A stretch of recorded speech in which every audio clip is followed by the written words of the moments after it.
Memorial Day weekend does not feel very much like the beginning of summer, which is, of course, an artificial designation. The official beginning of summer isn't for another few weeks, but it's going to be cool as we head through the entire holiday weekend.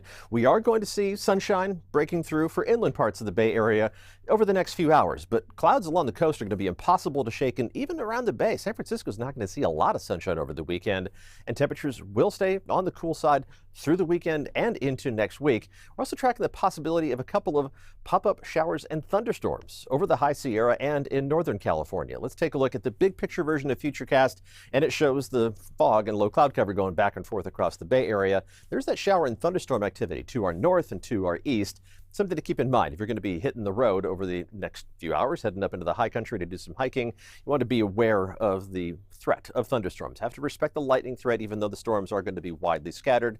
They are going to pop up every afternoon, today, tomorrow, and again on Monday. Let's take a look at Futurecast, and that widespread low cloud cover and fog this morning is going to back up out of the inland valleys pretty quickly by about 9-10 o'clock in the morning. By noon, we're still going to see the clouds hanging out over the bay. San Francisco is not going to see any sunshine peeking through until we get into the early afternoon hours in all likelihood. And along the coast, I really wouldn't expect to see much sunshine at all as we head through the entire weekend. But it's the Bay Area. You don't have to drive too far to get away from the low cloud cover and fog and find some warmer temperatures. We're going to see temperatures remaining below normal, but again, it's going to be warmer inland, reaching up into a mix of upper 60s and low 70s. About 5 degrees below average around the bay, but 5 to 10 degrees below normal inland.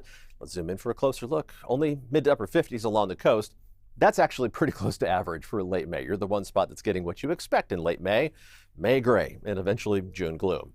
Mid to upper 60s down the peninsula and around the south end of the bay. Low 70s in the Santa Clara Valley, but maybe up to 75 degrees in Morgan Hill. Mostly low 70s for the inland valleys of the East Bay. Some of the warmest spots reaching up into the mid 70s. Friday at 60 degrees in San Francisco with mid 60s for Oakland and the East Bay. A lot of upper 60s for the North Bay until you go much farther north where temperatures are more likely to reach up into the 70s, maybe even above 80 degrees around Ukiah. If you're heading out to the Carnival Grand Parade tomorrow, temperatures are going to be in the 50s throughout the parade. Lots of that May gray overhead throughout, and just get used to the below average temperature pattern. The 6 to 10 day outlook and the 8 to 14 day outlook from the Climate Prediction Center take us into June.